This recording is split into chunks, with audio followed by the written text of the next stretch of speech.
Yes, welcome to the Jamaica Young Police channel. To our loyal viewers and subscribers, at the channel we are a group of law-abiding citizens who believe in the rule of law and respect the rights of every citizen, but not the ones who do not subscribe to such behavior. We do believe in and support preemptive strikes because it saves lives. That is a logical conclusion because preemptive strikes save lives and prevent the further loss of lives. We are all about saving lives on this channel. We at this channel aid criminals, their financiers, their supporters, enablers, and the likes with a passion, and we do not want them over here. Yes, let us repeat ourselves. We do not want any criminal supporters over here. Please, we do not want your views, your subscriptions, your likes, or your comments. Please go elsewhere where the red carpet is waiting for you. Over here, we want you, the criminal supporters, enablers, financiers, and all the likes, to go to prison or madness. Let me repeat myself. We at the Jamaica Young Police channel, we do not want the criminal supporters and their circle over here. We want you to go to prison or madden. Moving on, yes, to our video. That a police witness who testified against Sergeant Russell Robinson. Yeah, Sergeant Russell Robinson, was a policeman that was selling arms, to criminals in East Kingston. He was arrested and charged by 5 police officers, and he had begged them to kill him. And this was the poster child for the police force back then.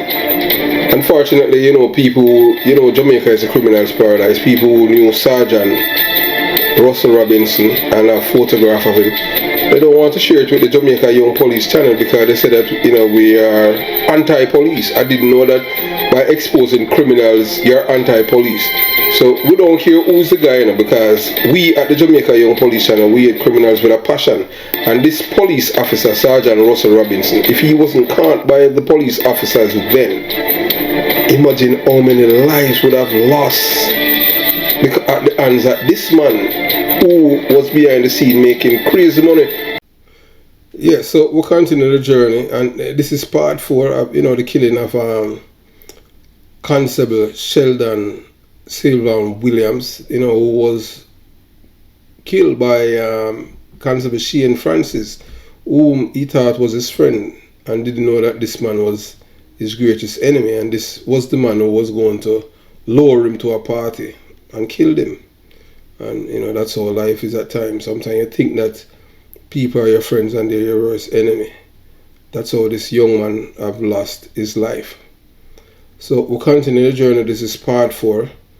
And just you watch, you listen, and you decide. I too have been lucky to dodge the same conspiracy because of not trusting anyone, not even my shadow. Constable Sheldon Williams trusted Constable Shane Francis would cause his so-called friend would be his killer.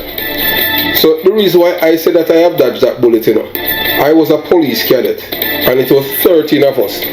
2 of the cadets died, and others, for some reason they are not serving anymore. So if there's only one person from our orbit as cadets that were there at the Jamaica Police Academy 1987, 1988 that is still serving, and his name is Assistant Commissioner of Police Gary Mackenzie. So there's a guy who was a cadet. His name is Christopher Brother J. Ibert. He's a deportee from Canada and a drugs dealer in America. I don't know how he got clean police record to come to America and become a United States citizen. Yes, Christopher Brother J. Ibert. He was arrested twice in Canada, but I'll give you a different story about that. Apart from I had received death threat via one of his emissary, a lawyer in Jamaica who was a police officer and a cadet. His name is Devon Darkbrown. So the thing is that the reason why I said that I was able to dodge the same bullet as that Constable Williams did not dodge is that so as I've stated before, it was 13 of us as cadet, and 2 of them died. Dad died, and Big Gut Elick died. We call that Mama Drunk. That's how, as in Jamaica, it's a different thing because some people would say bullying and that. You learn how to deal with those things because that's how you're going to be effective as police officer out there. Because somebody tell you about your mother, why you take up your gun and shoot them. So they train you from the Jamaica Police Academy how to handle such kind of stress or such kind of, when somebody is tormenting you or torturing you with words. Because words, it like, I don't have feet, it hurts, So unbeknownst to me, I did not know that this man, Christopher Brother J. Ebert, wanted to kill me from in the 1990s. I remember even vividly one time, myself and Bobby Reds, we were walking through Seabright Gardens and I saw this man, and that was before he migrated to America, sitting on a rail in Seabright Gardens, and I exchanged pleasantry with him and we talked. And if my memory serves me, I had spoken to him even after that, not knowing that the man wanted to kill me until 2020 when Devon Darkboard had echoed such words, not because he liked me, he did it because I had exposed him and embarrassed him to show that he had no moral compass or ethics or decency or anything like that. An attorney at law in Jamaica, because he was trying to prod himself as this guy that was larger than me, and I wasn't trying to compare myself with the man, you understand? And he was trying to tell me how successfully I have no problem with people being successful. So I was showing that I am totally different from him, although we were friends on the campus. And I was telling him the reason why when I was leaving the campus, when I left the campus, I have never left the campus with him and another cadet named Dave Walters. So three of us used to walk on the campus. Dark Brown and Dave Walters and myself, all three of us would walk on the campus. But I would never go through the gates of the Jamaica Police Academy with any of them. They would, if they even brought barracks and go to Greendale, I was not a part of their clique outside. Because you can sense when people, are not really right there. So the thing is that now, when we were cadet, this lawyer was in Jamaica. The man, the coolie that's the one Walters, we call him Bag of Dirt, he had become a United States citizen. Yes, Christopher Brother J. Ebert. He was arrested twice in Canada, but I'll give you a different story about that. Apart from, I had received death threat via one of his emissary, a lawyer in Jamaica who was a police officer and a cadet. His name is Devon Darkboard. So the thing is that the reason why I said that I was able to dodge the same bullet as that Constable Williams did not dodge is that so as I've stated before, it was 13 of us as cadet, and 2 of them died. Dad died and Big Gut Elick died. We call that Mama Janko. That's how as in Jamaica, it's a different thing because some people would say bullying and that. You learn how to deal with those things because that's how you're going to be effective as police officer out there. Because somebody tell you about your mother, why you take up your gun and shoot them. So they train you from the Jamaica Police Academy how to handle such kind of stress or such kind of, when somebody is tormenting you or torturing you with words. Because words, it like, I don't have feet, it hurts, So unbeknownst to me, I did not know that this man, Christopher Brother J. Ebert, wanted to kill me from in the 1990s. I remember even vividly one time, myself and Bobby Reds, we were walking through Seabright Gardens and I saw this man, and that was before he migrated to America, sitting on a rail in Seabright Gardens, and I exchanged pleasantry with him and we talked. And if my memory serves me, I had spoken to him even after that, not knowing that the man wanted to kill me until 2020 when Devon Darkboard had echoed such words, not because he liked me, he did it because I had exposed him and embarrassed him to show that he had no moral compass or ethics or decency or anything like that. An attorney at law in Jamaica, because he was trying to prod himself as this guy that was larger than me, and I wasn't trying to compare myself with the man, you understand? And he was trying to tell me how successfully I have no problem with people being successful. So I was showing that I am totally different from him, although we were friends on the campus. And I was telling him the reason why when I was leaving the campus, when I left the campus, I have never left the campus with him and another cadet named Dave Walters. So three of us used to walk on the campus. Dark Brown, and Dave Walters and myself, all three of us would walk on the campus. But I would never go through the gates of the Jamaica Police Academy with any of them. They would, if they even brought barracks and go to Greendale, I was not a part of their clique outside, because you can sense when people are not really right there. So the thing is that now, when we were cadet, this lawyer was in Jamaica. The man. The coolie that's the one Walters, we call him Bag of Dirt.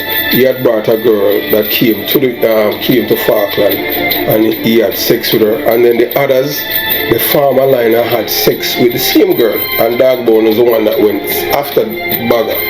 I was there in my room, and when I told them no, when they came to me and asking me, that was when Bagger was in the room, because he told them that he's gonna let them get some. For me, that was rape, and that, in Jamaica they call it battery. So I told him I don't want to be, that is wrong and all kind of stuff like that. So Dog went after. So it was, years later, that is 2020, trying to, say, boy, the reason, because I didn't have any girl. So I told him that, look, the reason why I did not partake in such things is because not only that it is nasty, that is wrong, because, oh dear you, because when you insert your penis into that girl after Dave Walters has it ejaculated in her with his semen, you're using your penis to mix in his semen. And I said, that is not, I said, just the mere thought. I've never even thinking about it like that, but now to think of it as an adult, man, you're nasty, you understand? And the others who, they were in the group too, so you know that what I have said now offend everyone, because the others who had partaken in this rape, I was the only one, and the two others didn't partake in it, because the other two weren't there, but I was the only one who was at Falkland that night, did not partake in it. So everybody now, they're gonna take side, because I am seen as an informer now, because I am outing them. So that's how I learned now that this man wanted to kill me, and he was telling me that if I know this man wanted to kill me, did not know, I had no idea that this man wanted to kill me. So you see how sometimes, and the worst part about it now, there's a man by the name of Daxon Reed, very close. This man knew everything about me and all of my family members, and this man knew that this man wanted to kill me, because he was in the group defending the drug dealer, saying that the brother Christopher brother J. Ebert, that it seemed like that I wanted Christopher brother J. Ebert to go to prison. So I was like, but you're defending somebody who wants to kill me, and I thought that you were my friends. But that goes to show, when it comes down to money, and so more or less, you must be benefited from some drug thing with Christopher brother J. Ebert for him to be defending him. In which I thought that I was close to this man, because this man knew all of my family. He knew every one of he knew my entire family, where we live and everything. I even brought the man down to Jungle, Jonestown, show him the yard where I grew up, where I was born in Jonestown, show him. I even let him make Bogle, you understand? I took him to my yard in Scarface Parkway in Jungle, and I took him to Penn Street down by Father to look back for some of my cousin. We went to Mr. Buff yard, 30 Pencil Street, healed up, and that time we were at the police academy years after we were graduate, and this man, literally, he was one of them that betrayed me. So I learned not to trust, I learned a long time ago not to trust people because I'm from the ghetto. And the reason is that this man, Daxton, really, it's really heartbreaking. But that's how life is, because this man, he had a daughter back in Jamaica, even his baby mother. I introduced him to his baby mother, and that's how it is, So it goes to show you that you see, when it comes down to people who are involved in crime, everything is all about money. There's no loyalty.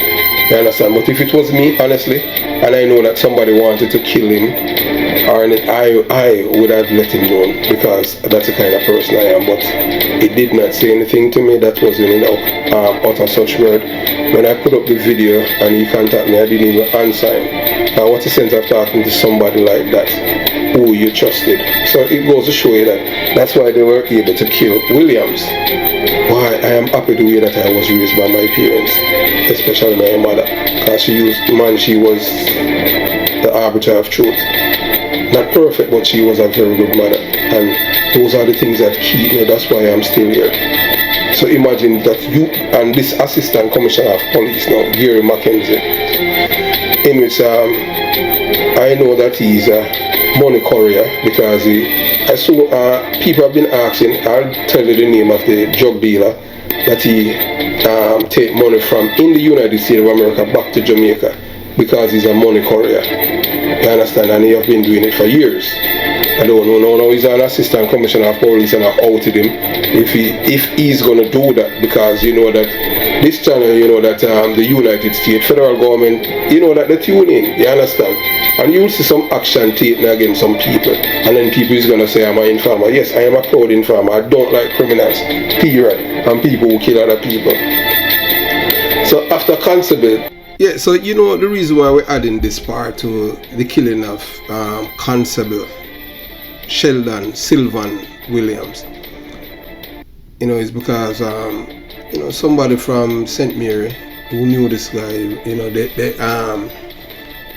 they knew his mother. They knew when his mother, when his mother was pregnant with him, and they were at his funeral, and they outlined certain things to me, and you can still, although it's years, you can still, the hurt and the betrayal that this guy Shane Francis, had betrayed Sheldon, Sylvan.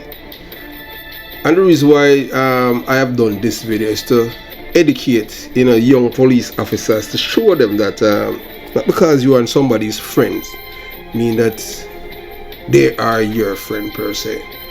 And the reason why I have been able to dodge the bullets several times, many times during my lifetime as a police officer and even as a civilian, is just that I don't trust people.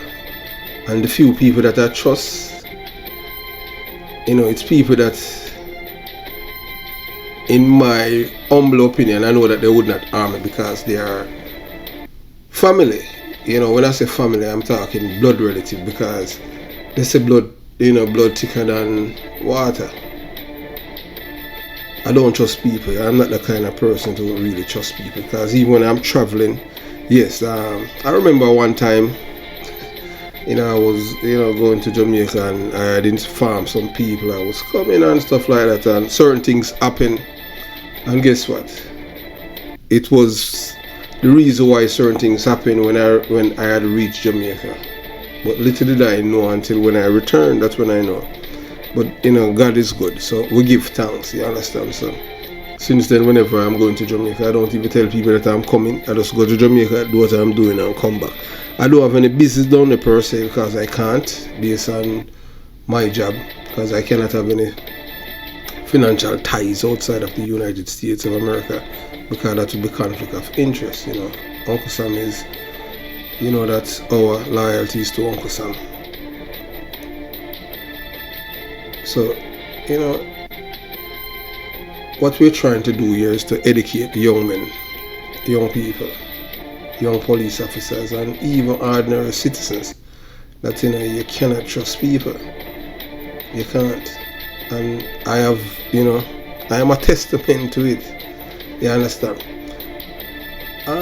When I was a police officer, that there was a guy, and he was,